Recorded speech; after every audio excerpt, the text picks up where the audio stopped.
dövlət tələbidir. Deməli, şagirdin nailiyyət səviyyəsinə qoyulan dövlət tələbi nə adlanır? Qiymətləndirmə adlanır. Qiymətləndirmə də dövlət tələbidir. Və eyni zamanda dövlət tələbi olan ikinci termin hansı idi kurikulumda? Afaq müəllimə, hansı idi ikinci bir Bir də şagird yönümlü kurikulumda? idi müəllimə. Şagird yönümlülük. Səhv etmirəmsə. Dövlət tələbi olan. Hə, standartlar deyirsiniz, məzmun standartları. Bəli. Məzmun standartları. Yəni bizə lazım olan standart hansıdır? Alt standart. Alt standart. Aha. Düzdür? Bəli, bəli. Alt standart nədir? Şagirdin bilik və bacarıq səviyyəsinə qoyulmuş dövlət tələbidir. Tələbidir. Bəs qiymətləndirmə nə oldu? Qiymətləndirmə şagirdin nailiyyətini ölçən dövlət tələbidir. Aha, bəli. Şagirdin nailiyyət səviyyəsinə qoyulmuş dövlət tələbi qiymətləndirmə adlanır. Qiymətləndirmə həm müəllimin fəaliyyəti üçün, həm də şagirdin fəaliyyəti üçün çox effektiv, çox əsas olan bir nüanslardan biridir. Vacib olan məqamlardan biridir. Qiymətləndirmə nəyə şərait yaradır deyəndə, deyəcəksiniz ki, qiymətləndirmə müəllimin öz fəaliyyətinin effektivliyini təhlil etməsinə, gələcək fəaliyyətini planlaşdırmasına, şagirdlərin inkişafını və təlim nailiyyətlərinin izlənilməsinə şərait yaradır. Və eyni zamanda şagirdin qarşıya qoyulmuş təlim nəticələrinə nə dərəcədə çatdığını müəyyənləşdirməsinə və öz fəaliyyətini planlaşdırmasına şərait yaradır. Deməli, qiymətləndirmə həm müəllim üçün, yəni müəllim qiymətləndirmə vasitəsilə öz fəaliyyətinə nəzər salır, öz fəaliyyətini effektiv şəkildə planlaşdırır, təhlil edir. Eyni zamanda şagird də öz fəaliyyətini effektiv şəkildə planlaşdıra bilir. Və eyni zamanda bəli, yəni birdən olar ki, qiymətləndirmə mövzusundan testlər düşəndə orada müəllim haqqında da fikirlər yazıla bilər və siz deməyin ki, qiymətləndirmənin müəllimlə nə əlaqəsi var? Deməyin ki, qiymətləndirmə şagird üçündür. Xeyr, bəli, biz ümumiyyətlə təlim nailiyyətini ölçəndə bu şagirdlər üçündür. Yəni təhsil alanların təlim nailiyyətlərini ölçürük. Biz onları qiymətləndiririk, düzdür. Amma şərait yaratmaq başqadır. Nəyə şərait yaradır desə, deyəcək ki, həm müəllimin öz fəaliyyətini effektiv şəkildə planlaşdırmasına, həm də şagirdin öz fəaliyyətini, fəaliyyətlərini müəyyənləşdirməsinə, yəni təlim nəticələrinə nə dərəcədə çatdığını müəyyənləşdirməsinə və şagirdin öz fəaliyyətini planlaşdırmasına şərait yaradır. Qiymətləndirmə bilirik ki, bizim qarşımıza ən çox, deyək ki, test olaraq məktəb daxili qiymətləndirməni görəcəyik, məktəb daxili qiymətləndirmənin növlərini görəcəyik, ancaq ki, biz qiymətləndirmənin digər növlərini də bilməliyik. Bir kəlmə tərifi bəs edir. Məsələn, milli qiymətləndirmə ilə beynəlxalq qiymətləndirmənin nə olduğunu bilmək bizə kifayətdir. Çünki ondan, yəni beynəlxalq qiymətləndirmədən elə uzun-uzadı sözlər, testlər düşməyəcək və beynəlxalq qiymətləndirmə, milli qiymətləndirmə bunu geniş formada düşməyəcək. Əsas olan məktəb daxili qiymətləndirmədir. Ancaq ki, milli qiymətləndirmənin nə olduğunu biz bilməliyik. Tərifi necədir milli qiymətləndirmənin? Milli qiymətləndirmə müxtəlif siniflərdə ayrı-ayrı fənlər üzrə keyfiyyət dəyişikliklərini dəyərləndirmək məqsədi ilə 3-5 ildən bir təşkil olunur. Deməli, müəllimlər, keyfiyyət dəyişikliyi sözünü görəndə deyəcək ki, bu milli qiymətləndirmədir. Tərifi necə oldu? Milli qiymətləndirmə müxtəlif siniflərdə ayrı-ayrı fənlər üzrə keyfiyyət dəyişikliklərini, bəli, keyfiyyət dəyişikliklərini dəyərləndirmək sözünü görəndə deyəcək ki, bu milli qiymətləndirmədir. Bəs beynəlxalq qiymətləndirmə nədir? Beynəlxalq qiymətləndirmə Bundan göründüyü kimi ölkələr arasında keçirilir. Aha, bəli. Şagirdlərin təlim göstəricilərinin əsasında ümumi təhsilin mövcud vəziyyəti barədə təsəvvür əldə etmək, problemləri aşkara çıxarıb həll yollarını müəyyənləşdirmək ən əsas olan və beynəlxalq qiymətləndirmənin açar sözü. Digər ölkələrlə müqayisələr aparıb, inkişaf perspektivlərini planlaşdırmaq üçün 3-5 ildən bir keçirilir. Deməli, digər ölkələrlə müqayisə aparmaq deyəndə biz beynəlxalq qiymətləndirməni götürəcəyik. Və eyni zamanda 3-5 ildən bir keçirilir. Bu həm milli qiymətləndirmədir, həm də beynəlxalq qiymətləndirmədir. 3-5 ildən bir keçirilən. Həm milli qiymətləndirmə, həm də beynəlxalq qiymətləndirmədir. Keyfiyyət dəyişikliklərini dəyərləndirmək deyəndə milli qiymətləndirmə götürəcəksiniz. Müxtəlif ölkələr, yəni digər ölkələrlə müqayisələr aparıb, inkişaf perspektivlərini proqnozlaşdırmaq üçün keçirilən qiymətləndirmə deyəndə beynəlxalq qiymətləndirməni götürəcəyik. Bəs məktəb daxili qiymətləndirmə nədir və neçə yerə bölünür? Məktəb daxili qiymətləndirmə adından göründüyü kimi məktəbin daxilində keçirilən qiymətləndirmədir.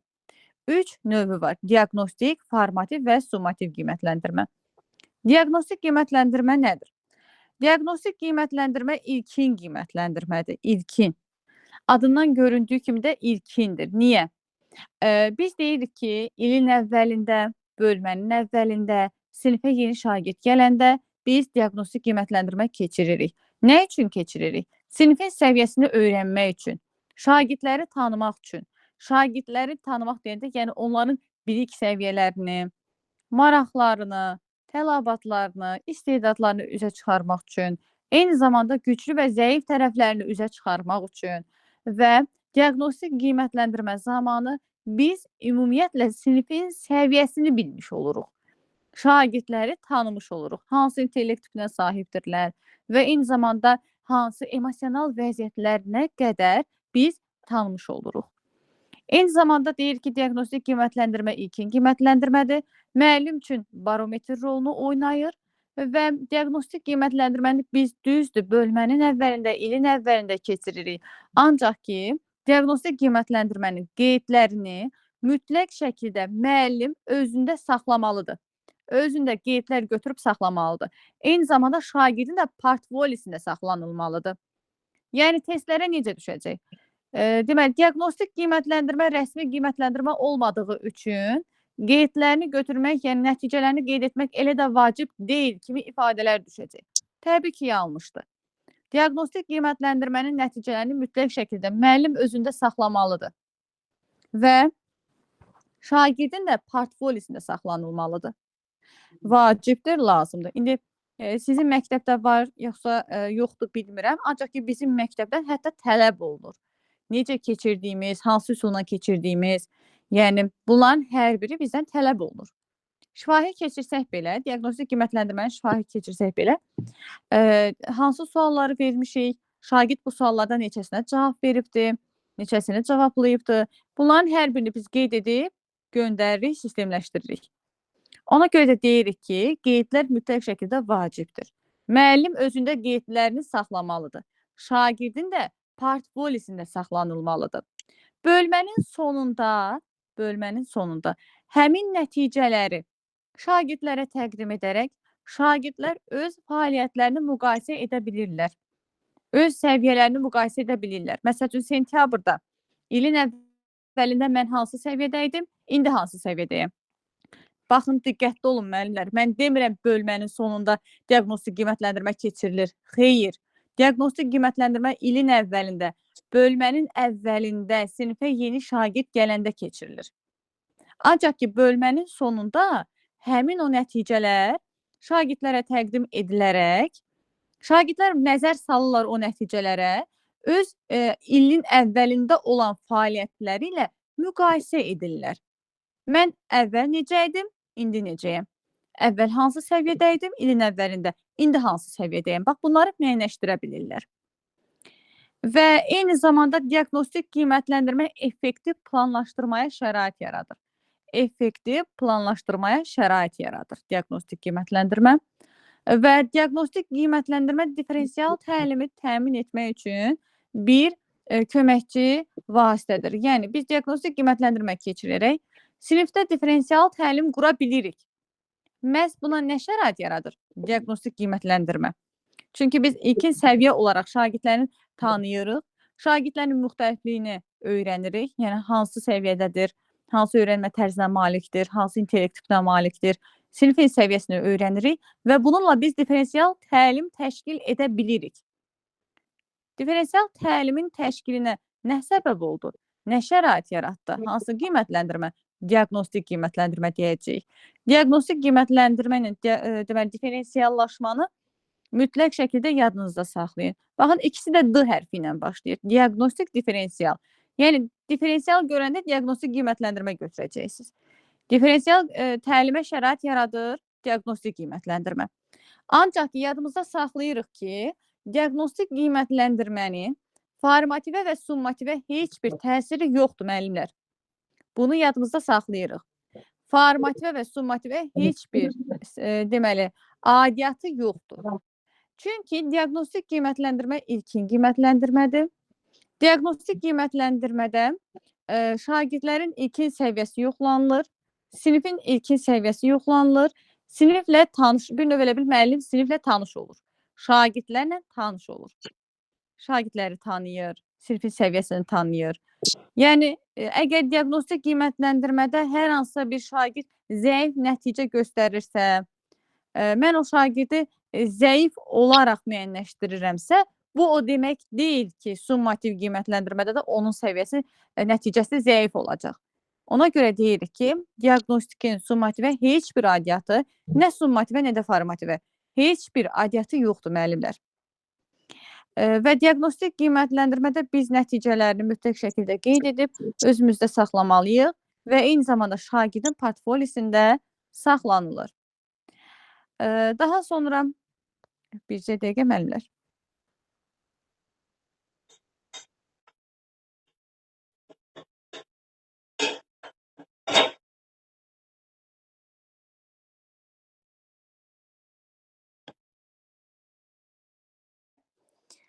Deməli, diaqnostik qiymətləndirmə haqqında qısaca olaraq mənə məlumat kim verər? Diaqnostik haqda müəllimə? Bəli. Diaqnostik qiymətləndirmə bildiyimiz kimi məktəb daxili qiymətləndirmədir. İlin əvvəlində, bölmənin əvvəlində və yaxud da ki, şagird sinifdən sinifə keçərkən, məktəbini Sinifə yeni dəyişərkən şagird gələrsə, biz həmin şagirdi diaqnostik qiymətləndirmə eləyirik. Onun düzdür, qiymətləri jurnala yazılmasa da, amma müəllim onu öz qeyd dəftərində şagirdin cavabını mı deyim, nailiyyətini qeyd etməlidir. Və burada biz dedik ki, diferensiyalaşmanı da nəzərə almalıyıq. Hər bir şagirdin müxtəlifliyini nəzərə almalıyıq. Sual-cavab əsasında və yaxud da ki, yazılı sual-cavab əsasında apara bilərik. Şifahi və yaxud da ki, yazılı sual-cavab əsasında təşkil edə bilərik. Və diaqnostik qiymətləndirmə nəyə şərait yaradır? Diferensial təlim qurmağa şərait yaradır. Həmçinin biz orada şagirdlərin güclü və zəif tərəflərini üzə çıxardırıq və onu formativdə artıq istiqamətləndirik ki, biz şagirdin hansı tərəfləri zəifdirsə, onu düzəltməyə çalışırıq. Ona istiqamət veririk ki, şagird bu, necə deyim, bu sahədə artıq təkmilləşsin. Bəli, tamamilə doğrudur. Yəni, biz şagirdin güclü və zəif tərəflərini üzə çıxarıq deyə də diaqnostik qiymətləndirmə götürəcəyik. Şagirdin güclü və zəif tərəflərini üzə çıxarıb istiqamət veririk desə, istiqamətləndirik məqsədə doğru desə. Onda formativ götürəcəyik. Bəli, onda formativ götürəcəyik. Tamamilə doğrudur. Formativ qiymətləndirmə isə formativ qiymətləndirmə nədir? Bəs formativ qiymətləndirmə gündəlik qiymətləndirmədir. Formativ qiymətləndirmədə biz şagirdin nailiyyətini izləyirik. Biz şagirdə istiqamət göstəririk. Məqsədə doğru aparırıq. Məqsədə doğru istiqamətləndiririk. Fəaliyyətini izləyirik. Baxın müəllimlər, açar sözlər nədir formativdə? Məzmun standartlarının reallaşmasına xidmət edir. Şagirdin fəaliyyəti izlənilir. Şagirdin məqsədə doğru aparmaq üçün istiqamətləndirir deyəndə formativ qiymətləndirmə götürəcəyik. Formativ qiymətləndirmə gündəlik qiymətləndirmədir. Burada kəmiyyətlə bal, rəqəm, qiymət yazmaq olmaz. Kəmiyyətlə rəqəm, qiymət olmaz. Məsəl üçün, gündəlik yazırlar çox müəllimlərimiz 4 yazır, 3 yazır, gündəlik olaraq. Olmaz. Bu ancaq summativdə mümkündür. Biz summativdə yaza bilərik. O 100 balla 5-i, 60 balla 3-ü biz summativdə yaza bilərik. Formativdə isə nə yazırıq? Rəy yazırıq. Formativdə necə qiymətləndiririk? Rəy verərək qiymətləndiririk. Eyni zamanda qiymətləndirmə üsulları müxtəlifdir. Üsul və vasitələri var. Məsəl üçün, deyək ki, müşahidə üsulu var, rəy vermək var.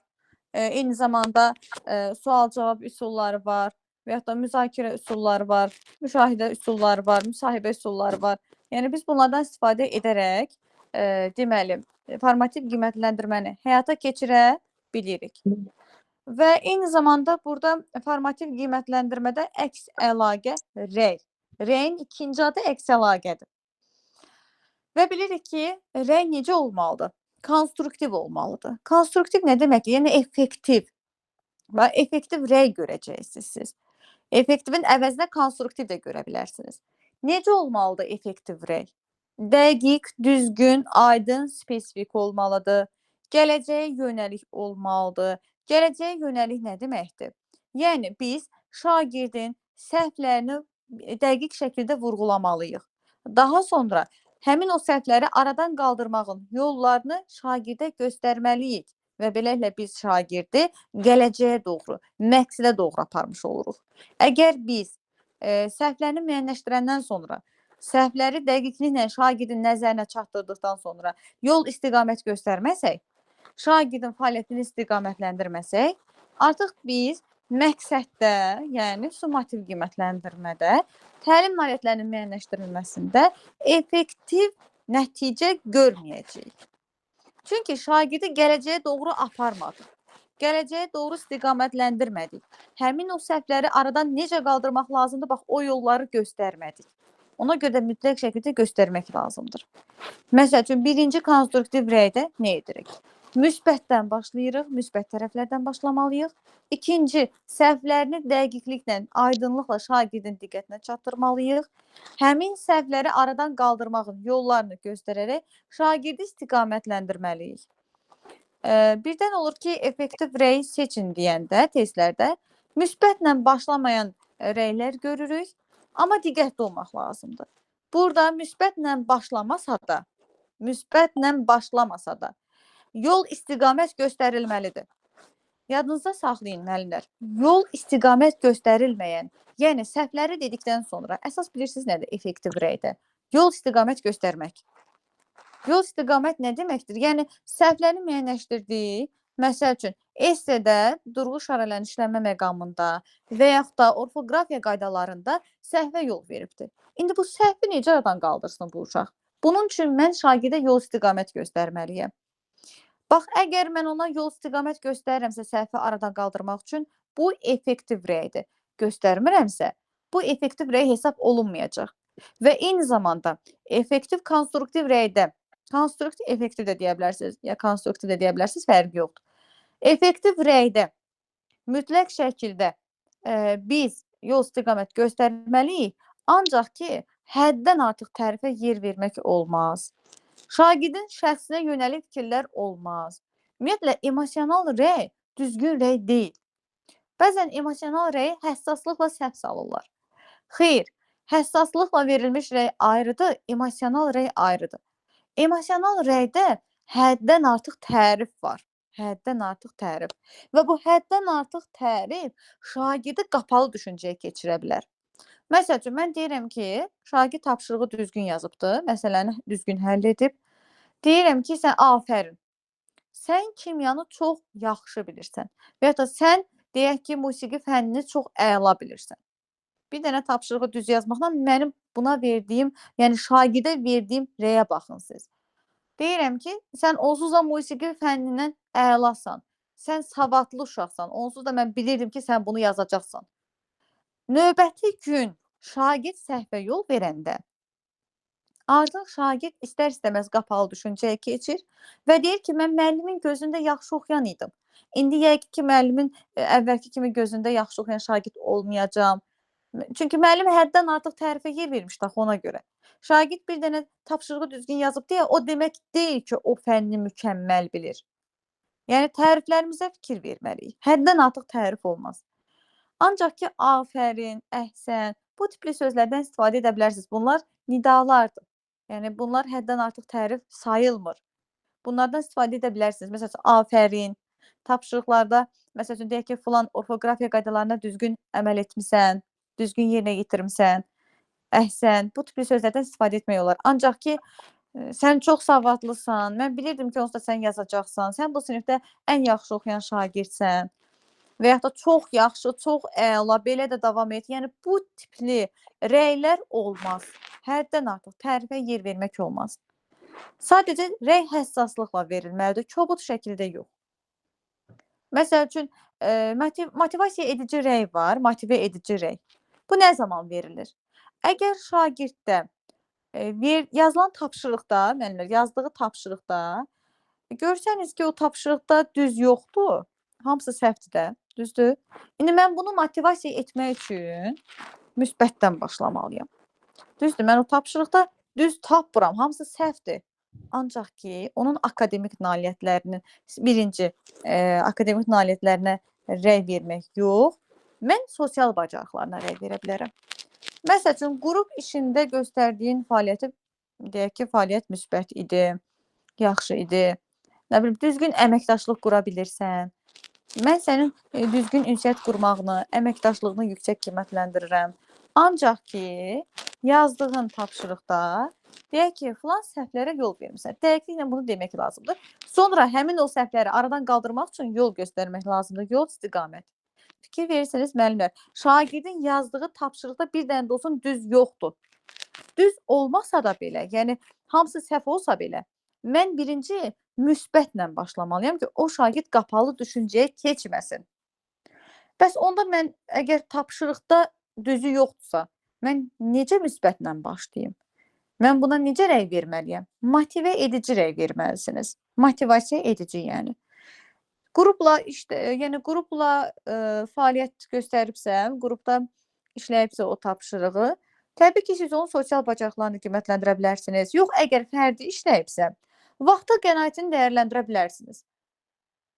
Məsəl üçün, biz şagirdlərə vaxt verməliyik də tapşırıq verəndə ki, müəyyən vaxt müddətində siz bunu bitirməlisiniz. Həmin vaxtda şagird tez bitirərsə, yəni vaxtında bitirərsə, bunu da qiymətləndirməlisiniz ki, məsəl üçün, vaxtdan düzgün istifadə etmisən, deyək ki, vaxtında tapşırığı yerinə yetirmisən, sənə verilən vaxt müddətdən düzgün səmərəli istifadə etmisən, afərin. Bax, birinci bundan başlamaq lazımdır ki, şagird qapalı düşüncəyə keçməsin. Çünki birinci səhvini biləndə, birinci səhvlərdən başlayanda şagird qapalı düşüncəyə keçir. Yəni, ona görə biz deyirik ki, rəyi, konstruktiv rəyi həssaslıqla çatdırmalıyıq. Və eyni zamanda sonda yol istiqamət mütləq şəkildə göstərilməlidir. Həddən artıq tərifə yer vermək olmaz, müəllimlər. İndi biz testlərdə həmin o effektiv rəyin tapılmasına baxacağıq. Narahat olmayın. Sonra, deməli, əks əlaqə dedik ki, formativ qiymətləndirmənin göstəricisidir. Ancaq ki, əks əlaqə summativ qiymətləndirmədə ola bilərmi? Bəli, ola bilər. Əks əlaqə, yəni rəy, formativdə də olur, summativdə də olur. Ən effektiv olan formativdədir. Niyə? Çünki formativdə müəllim şagirdi, şagird şagirdi qiymətləndirə bilir. Summativ qiymətləndirmədə isə yalnız müəllim şagirdi qiymətləndirir. Çünki artıq biz summativ qiymətləndirmədə əldə olunan nailiyyətlərin təhlilini aparırıq. Və bu təhlillər nəticəsində də müəllim şagirdə rəy verir. Ancaq ki, formativ qiymətləndirmədə şagird şagirdi də qiymətləndirə bilər, müəllim şagirdi də qiymətləndirə bilər, şagird özünü də qiymətləndirə bilər, yoldaş qiymətləndirmədən də istifadə edə bilər. Düzdür? Ona görə də deyirik ki, formativ qiymətləndirmədə verilən rəy gələcəyə yönəlik rəydir, effektiv rəydir, konstruktiv rəydir və eyni zamanda formativ qiymətləndirmədə verilən rəy daha effektivdir. Yəni, testlərə düşsə ki, əks əlaqə yalnız formativ qiymətləndirməyə aiddir və əks əlaqənin yalnız formativ qiymətləndirmədə verilir, tamamilə yanlışdır. Summativdə də var. Çünki summativ qiymətləndirmədə şagirdin o nailiyyəti təhlil olunmalıdır. O səhvləri şagirdin diqqətinə çatdırmalıyıq. Məsəl üçün, 20 dənə test işlətmisiniz, onun 5-i düz, 15-i düz, 5-i səhvdir. İndi o 5 dənəsini təhlil eləməlisiniz də, düzdür? Nədə səhv edib, nədə yanlışlıq edib, bunların hamısını şagirdin nəzərinə çatdırmalısınız. Bunun üçün nə etməlisiniz? Rəy verməlisiniz. Deməli, rəy həm formativdə var, həm də summativdə var.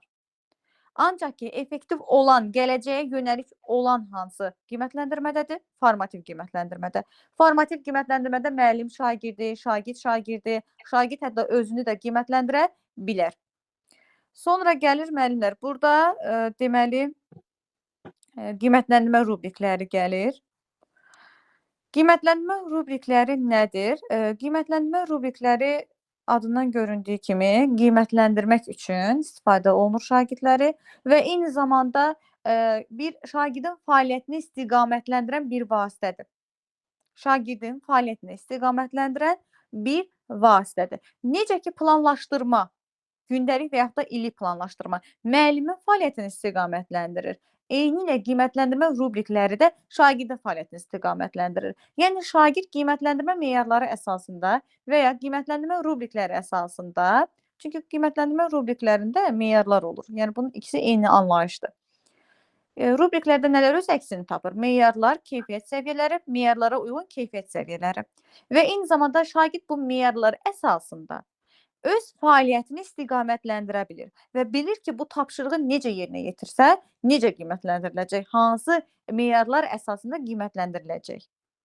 Bunu meyarlar əsasında bilmiş olur. Ona görə də deyirik ki, qiymətləndirmə rubriklərini və yaxud da meyarları, qiymətləndirmə meyarlarından söhbət gedir. Bunu şagirdə əvvəlcədən təqdim etmək lazımdır. Əvvəlcədən. Bir də əvvəlcədən təqdim olunan vasitə hansı idi? Əvvəlcədən bir də hansı vasitəni təqdim etməliyik şagirdə? Bir də müəllimə qiymətləndirmə Lazım meyarlarını əvvəlcədən şagirdə deməliyik. Qiymətləndirmə meyarlarını, onu dedik. Yəni qiymətləndirmə meyarlarını və yaxud da elə rubrikdə meyar Təlim demək. məqsədini. Bəli, təlimin məqsədini, təlimin nəticəsini, yəni dərsin məqsədini. Təlim məqsədi də deyə bilərsiniz, dərsin məqsədi də deyə bilərsiniz, təlim nəticəsi də deyə bilərsiniz, eyni anlayışlardır. Yəni bəli, dərsin məqsədini və qiymətləndirmə rubriklərini biz əvvəlcədən baxın, müəllimlər düşəcək, imtahandakı dərsin sonunda təqdim etmək lazımdır. Dərsin sonu üçün lazımdır. Xeyr. Xeyr, bu səhvdir Biz müəllim. onu əvvəlcədən, bəli, əvvəlcədən təqdim edirik. Sonda nəyimə lazımdır? Sonda mən o rubrikləri şagirdə təqdim etsəm nə dəyişəcək? Əvvəlcədən təqdim etməliyəm ki, şagird bilsin ki, o tapşırığı necə yazmaq lazımdır. Hansı meyarlar əsasında qiymətləndiriləcək, bunu bilməlidir. Ona görə mən onu əvvəlcədən təqdim etməliyəm. Dərsin məqsədini mən sonda niyə elan edim ki? Sonda elan etsəm nə dəyişəcək? Nə əldə edəcəm? Effektiv olacaqmı o dərs? Əlbəttə ki, xeyr. Biz təlim nəticəsini, dərsin məqsədini əvvəlcədən elan etmək lazımdır ki, şagird bilsin ki, bu dərsin sonunda, bu mövzunun sonunda hansı bilik bacarıqları əldə edəcək. Bunu bilməlidir. Ona görə də biz birinci mövzunu yazırıq lövhəyə, daha sonra dərsin məqsədini qeyd etmək lazımdır. Ona görə də deyirik ki, dərsin məqsədini və qiymətləndirmə rubriklərini, yəni meyarları biz əvvəlcədən şagirdlərə təqdim etməliyik. Daha sonra gəlir burada müəllimlər, rubriklər iki hissədən ibarətdir. Analitik və holistik rubriklər. Analitik rubrik nədir? Analitik rubrikdə bir bacarıq bir neçə meyarlar əsasında qiymətləndirilir. Bir neçə meyarlar əsasında qiymətləndirilir və ayrı-ayrı qiymətləndirilir. Ayrı-ayrı. Holistik rubrikdə isə bir bacarıq ümumi bir meyar əsasında qiymətləndirilir. Eyni anda qiymətləndirilir. Yəni nə deməkdir? Dedik ki, analitik rubrikdə bir bacarıq bir neçə meyarlar əsasında ayrı-ayrılıqda qiymətləndirildiyi halda, holistik rubriklər isə bir bacarığı biz bir neçə meyarlar əsasında ümumi qiymətləndiririk. Yəni eyni anda qiymətləndiririk. Sonra var tapşırığa əsaslanan rubriklər və bir də ümumi rubriklər. Tapşırığa əsaslanan rubriklər bir dənə tapşırıq üçündür. Yəni hansı mövzunu keçirik, hansı tapşırığı veririksə şagirdə, həmin o tapşırıq üçündür. Biz onu növbəti dərsdə, növbəti tapşırıqlarda istifadə edə bilmirik. Yalnız bir dərs üçün, yalnız bir mövzu üçün, yalnız bir tapşırıq üçün nəzərdə tutulmuşdur. Ancaq ki, ümumi rubrik isə biz il ərzində bir neçə dəfə istifadə edə bilirik. Məsəl üçün, esse ilə bağlı olan ümumi rubriklər. Fikir versinizmi? Esseni biz il ərzində neçə dəfə yaza bilirik. Düzdür? Əlamətdar günlərdə yazırıq və yaxud da hər hansısa bir dərsimizin mövzusu olur yazırıq və yaxud da əlavə bir tapşırıq olaraq esse verə bilirik yazsın deyə. Yəni ona görə, baxın, esseyə aid olan meyarı, rubriki, esseyə aid olan rubriki biz il ərzində bir neçə dəfə istifadə etdiyimizə görə biz deyirik ki, bu ümumi rubrikdir. Ancaq ki, məsəl üçün deyirəm, müxtəsər vurma düsturlarını keçmişik biz bu günləri. Bax, burada müxtəsər vurma düsturlarına aid olan rubriki mən götürüb başqa bir tapşırıqda istifadə edə bilmirəm. Ona görə də deyirik ki, məsəl üçün, tapşırığa əsaslanan rubriklər yalnız bir dəfə istifadə olunur, yəni bir tapşırıqda istifadə olunur. Bir mövzu üçün nəzərdə tutulmuşdur. Onu digər tapşırıqda, digər mövzularda il ərzində istifadə etmək mümkün deyil. Ancaq ki, ümumi rubriki biz bir neçə mövzularda, bir neçə tapşırıqlarda, yəni il ərzində onu dəfələrlə istifadə edə bilərik. Daha sonra deməli formativ qiymətləndirmənin üsulları olaraq çıxış biletlərindən istifadə edə bilərik. 3-2-1 üsulundan istifadə edə bilərik. Və eyni zamanda öyrəndiyimiz refleksiya üsullarından biz formativ qiymətləndirmədə istifadə edə bilərik. Sual-cavab da ola bilər, müzakirə də ola bilər, sinif jurnalları da ola bilər, müsahibə də ola bilər. Ən çox da çıxış biletlərini yadımızda saxlayırıq. Çıxış biletləri məhz formativ qiymətləndirmənin vasitələrindən biridir. Sonra gəlir müəllimlər summativ qiymətləndirmə. Summativ qiymətləndirmə nədir? Artıq biz summativ qiymətləndirmədə şagirdin fəaliyyətini izləmirik. Şagirdin fəaliyyətini istiqamətləndirmirik. Nə üçün? Çünki summativ qiymətləndirmədə artıq məqsəd müəyyənləşdirilir. Biz təlim nailiyyətlərini artıq summativ qiymətləndirmədə müəyyənləşdiririk. Ölçürük müəllimlər, ölçürük. Təlim nailiyyətlərinə nə dərəcədə çatdığını ölçürük biz summativ qiymətləndirmədə. Və summativ qiymətləndirmədə biz kəmiyyətlə qiymət yazırıq. Kəmiyyətlə qiymət yazırıq. Ancaq kəmiyyətlə qiymət yazmaq, yəni bu formativ qiymətləndirmədə yoxdur. Əgər hər hansınsa məktəbdə formativ qiymətləndirmədə, yəni gündəlik qiymətləndirmə zamanı qiymət yazırsanızsa, yəni bu səhvə yol verməyin. Çünki yoxlama gəlsə, bu artıq sizə nöqsandır. Formativ qiymətləndirmədə deməli qiymət olmaz. Düzdür, bəzi valideynlərimiz hələ də ənənəvi təlim mühitində qalıblar. Gəlib tələb edirlər ki, məsəl üçün, qiymət yazanda daha yaxşı həvəslənir uşaq. Qiymət olanda daha yaxşı həvəslənir, daha yaxşı öyrənir. Mən yaxşı, yəni bilirəm ki, uşaq hansı səviyyədədir. Əslində o, belə deyək də, düzgün hesab edilməz. Düzgün hesab edilmir. Niyə? Çünki müəllim əgər qiymət yazsa, şagirdin növbəti dəfə məqsədə doğru aparması, bəlkə şagird məsəl üçün deyək ki, bu günlərim 5 alıbdır, sabahlarım zəif nəticə göstərəcək. İndi biz ora gətirib 2 yazsaq, 2 qiyməti yazsaq, o qapalı düşüncəyə keçəcək. Və düşünəcək ki, bu dərs mənlik deyil, bu mövzu mənlik deyil. Mən yəqin summativ qiymətləndirmədə də bu qiyməti alacağam. Bilirəm, mən deyək ki, böyük summativ qiymətləndirmədə də bunu alacağam. Yəni bu qiyməti alacağam. Yəni fikir versiniz, qapalı düşüncəyə keçir. Əslində o valideyn deyir ki, mən qiymətlə bilirəm ki, mənim uşağım hansı səviyyədədir. Burada artıq müəllim də diqqətli olmaq lazımdır. Müəllim də diqqətli olmalıdır ki, verdiyi rəyə dəqiq olmalıdır. Konkret olmalıdır ki, bir valideyn də başa düşsün onu. Valideyn də oxuyanda bilsin ki, şagirdin məsəl üçün bu gün hansı deyək ki, nəticəni göstərdi, bu gün necə qiymətləndirildi. Valideyn bunu başa düşməlidir. Yoxsa ki, müəllimlərimiz götürür birinci səviyyə, belə deyək ki, Roma rəqəmlərindən də götürür 1 yazır. Birinci səviyyə, yəni ikinci səviyyə. Bu valideyn hardan bilsin bu birinci səviyyə, ikinci səviyyə nə deməkdir? Bunun düzənməli bir deməli açılışlarını yazmaq lazımdır. Düzənməli rəy vermək lazımdır şagirdə ki, valideyn də bilsin ki, bu günlərim şagird necə qiymətləndirilibdir. Bu günlərim onun övladı dərsdə nə edibdir? Dərsə necə cavab veribdir? Və yaxud da götürürlər yazırlar əla jurnala, üzr istəyirəm, gündəliyə. Şagirdin gündəliyinə yazırlar əla. O əla nə üçün dedik o əlanı? Nə üçün, necə danışdı ki, o dərsi əla yazmısınız ora? Sonra da gəlib zəif yazanda növbəti dərsdə gəlirlər, deyirlər ki, məsəl üçün də necə oldu ki, dünənlərim əla almışdı, bu günlərim zəif. O əlanı nə üçün alıb onu göstərmək lazımdır ki, dünənki dərslə bugünkü dərs eyni deyil.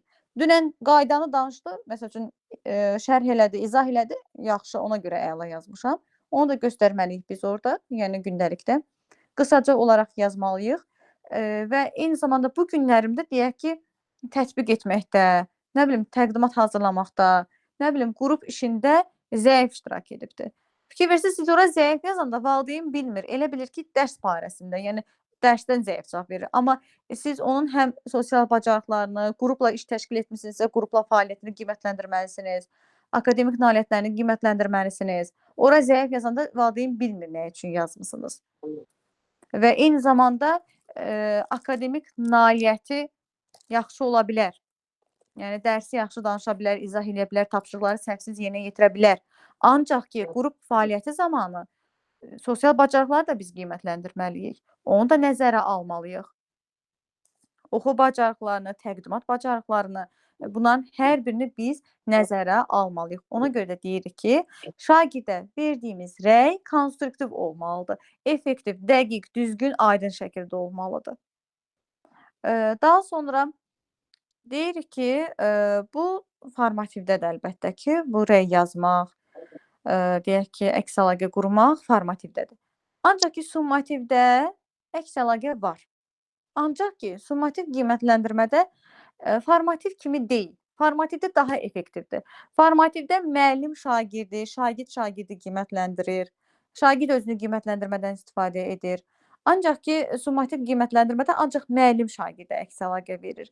Niyə? Bu da təlim nailiyyətlərini təhlil edir deyə. Və summativ qiymətləndirmədə gələcəyə yönəlik rəy yoxdur. Daha çox keçmişə yönəlikdir. Çünki bilirsiniz niyə? Deyək ki, ilin axırıdır. İlin axırında BSG keçirmişik. İndi onu təhlil etməliyik nailiyyətlərini. Mən gələcəyə yönəlik rəy necə verə bilərəm? Axı o yekun qiymətləndirmə sayılır. Yəni belə deyim də, artıq həmin təlim nailiyyətlərinin şagirdin nailiyyət səviyyəsi ölçülmüş olur. Mən onu gələcəyə yönəlik, axı biz növbədə mövzu keçməyəcəyik axı. Növbəti dərsdə biz dərs keçməyəcəyik axı. Yəni ona görə bunu biz nəzərə almalıyıq.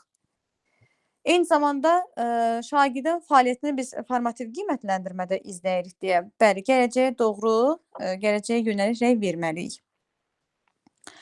Ki, məqsədə çatan zaman effektiv bir nəticə əldə edək. Ancaq summativdə artıq nəticədəyik, məqsədin özündəyik. Məqsədə gəlib çatmışıq, indi məqsədi ölçmüşük. Artıq onu gələcəyə yönəlik biz deyək ki, lap rəy versək belə, onun bir effekti olmayacaq. Çünki artıq qiymət yazılıb, ballar hesablanıbdır. Artıq biz məqsədi müəyyən etmişik. Formativdə amma müəyyənləşdirməmişik. Hələ şagirdin təlim nailiyyətlərini ölçməmişik. Summativdə isə ölçürük. Ona görə deyir ki, summativ qiymətləndirmədə müəllim şagirdi qiymətləndirir, müəllim şagirdlə əks əlaqə qurur. Ancaq ki, bu əks əlaqə keçmişə yönəlik olur daha çox. Və burada deyək ki, şagirdi qiymətləndirsin, gələcəyə doğru aparsın, gələcəyə yönəlik rəy verilsin. Summativ qiymətləndirmədə belə bir şey yoxdur. Bilirik ki, summativ qiymətləndirmə iki yerə bölünür. Kiçik summativ qiymətləndirmə, böyük summativ qiymətləndirmə. Kiçik summativ qiymətləndirmədə ay ərzində, yəni belə deyim də, ayları nəzərə salsaq, yəni burada 3 aydan, 3 dəfədən az, 6 dəfədən də çox olmamaq şərtindən keçirmək lazımdır. Bəzi müəllimlərimiz fikir vermisinizmi? Deməli, 3 dəfə, ay ərzində 3 dəfə keçirir, eləsi var. Eləsi də var ki, 6 dəfə keçirilir. Yəni, bunu nəzərə almaq lazımdır ki, 7-cini yazmaq olmaz. Ya 3 dənə yazmalısınız, ya da 6 dənə yazmalısınız. Nə bunu 2 dənə yaza bilməzsiniz, nə də bunu 7 dəfə yaza bilməzsiniz. Yəni, 7 dəfə keçirə bilməzsiniz. Deməli, 3 dəfədən az, 6 dəfədən çox olmamaq şərti ilə kiçik summativ qiymətləndirmə keçirilir. Kiçik summativ qiymətləndirmədə üzürlü, üzürsüz səbəbləri var. Bunlara diqqətli olaq. Kiçik summativ qiymətləndirmədə şagird əgər, yəni biz kiçik summativ qiymətləndirməni keçirən zaman şagird iştirak etməyibsə dərsdə, ancaq icazəlidirsə, üzürlüdürsə əgər, həmin şagirdin adının qarşısında olan xananı 2 dənə diaqrama ayırırıq. Diaqramın bir hissəsinə qayıb yazırıq. Qayıb onu göstərir ki, yəni şagird yoxdur, dərsdə iştirak etməyibdir. Və eyni zamanda biz ikinci xananı, yəni xananın bir hissəsinə qayıb yazırıq, digər hissəsini isə boş saxlayırıq. Həmin deməli şagirdə növbəti KSG-yə qədər vaxt veririk. Növbəti KSG-yə qədər gəlmədi, artıq biz həmin ikinci xanaya da qayıb yazırıq. Və şagird üzürlüdür, kiçik summativ qiymətləndirmədir, şagird üzürlüdür. Ancaq ki, biz növbəti summativ qiymətləndirməyə qədər gözləsək də, şagirdə vaxt versək də, o gəlib yazmayıbsa əgər, yəni gəlib iştirak edib, kiçik summativ qiymətləndirməni yerinə yetirməyibsə, deməli biz ona qayıb yazırıq. Və bu qayıb illik və yarım illik balların hesablanmasında nəzərə alınmır.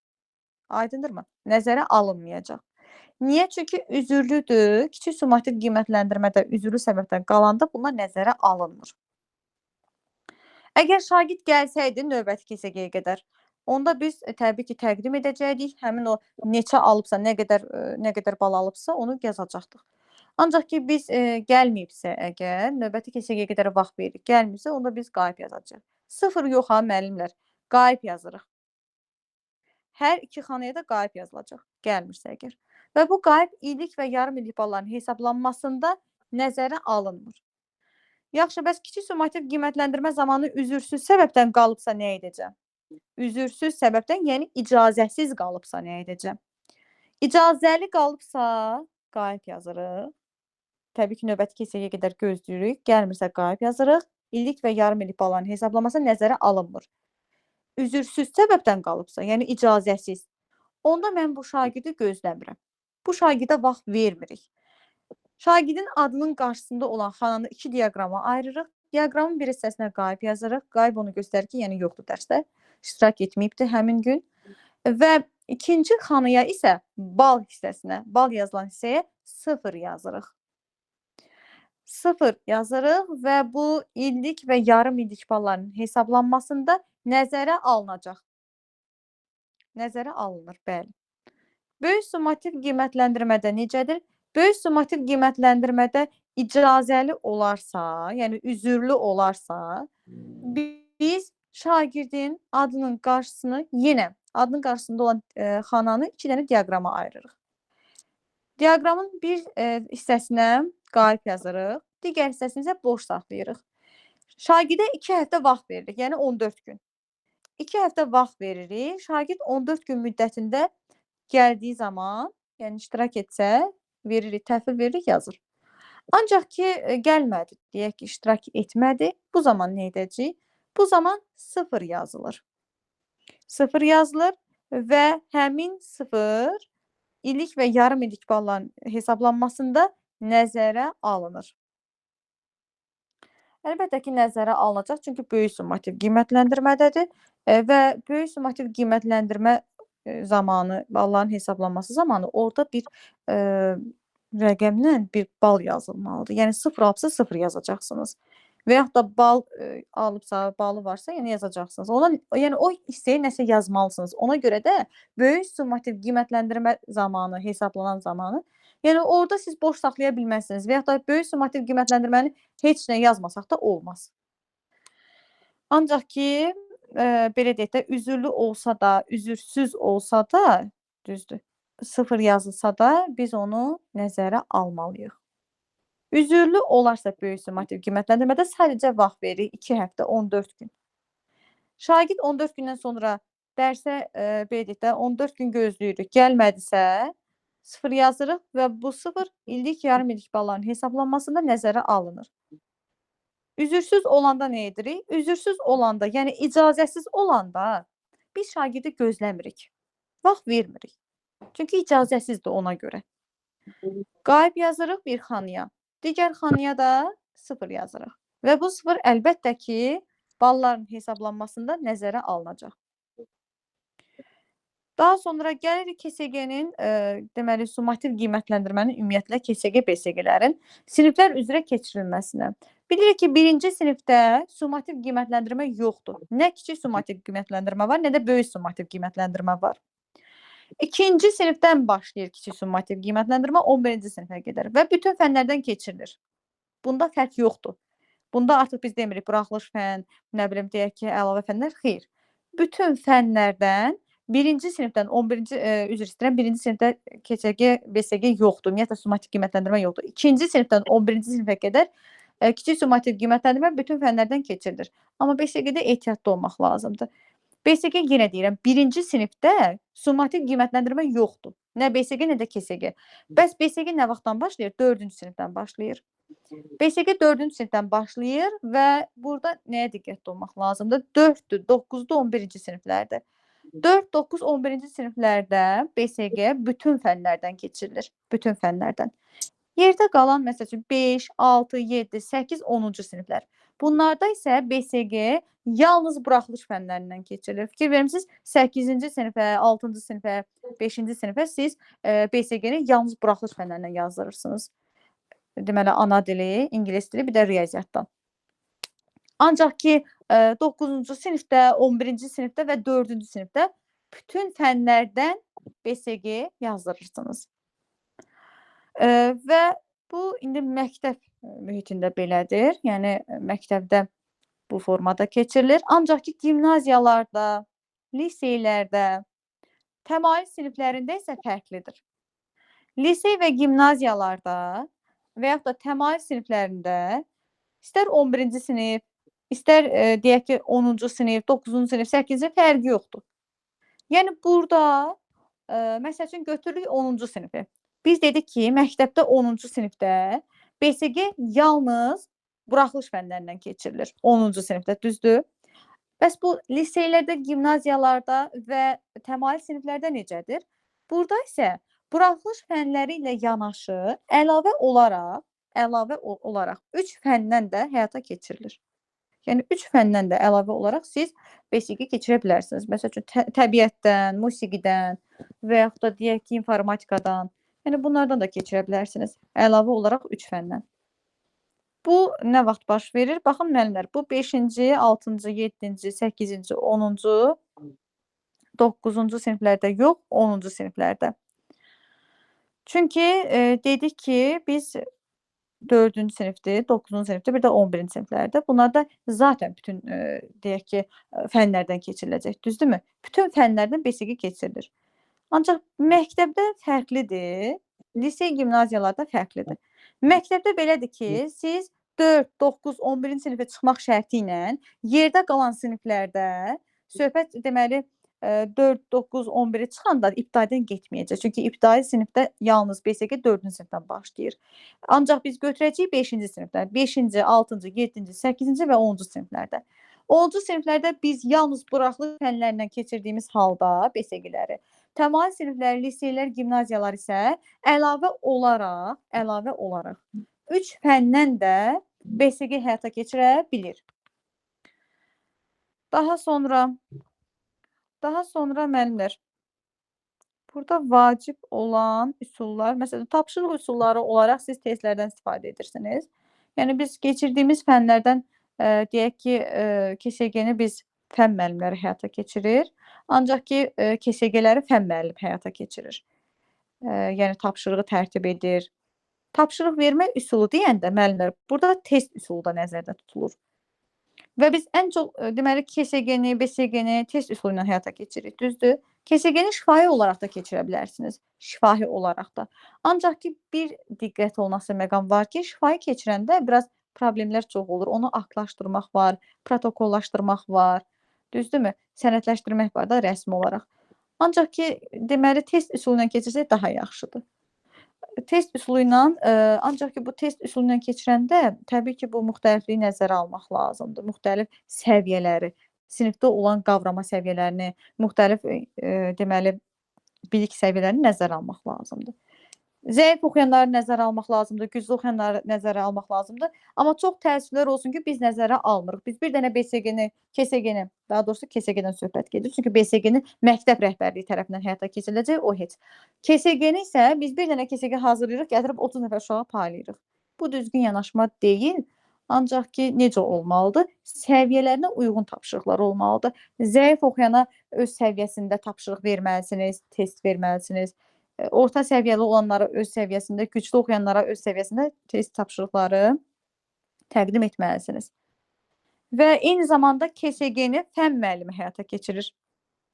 KSG-nin tapşırıqları, testləri fən müəllimi tərəfindən tərtib olunur və kiçik summativ qiymətləndirməni fən müəllimi həyata keçirir.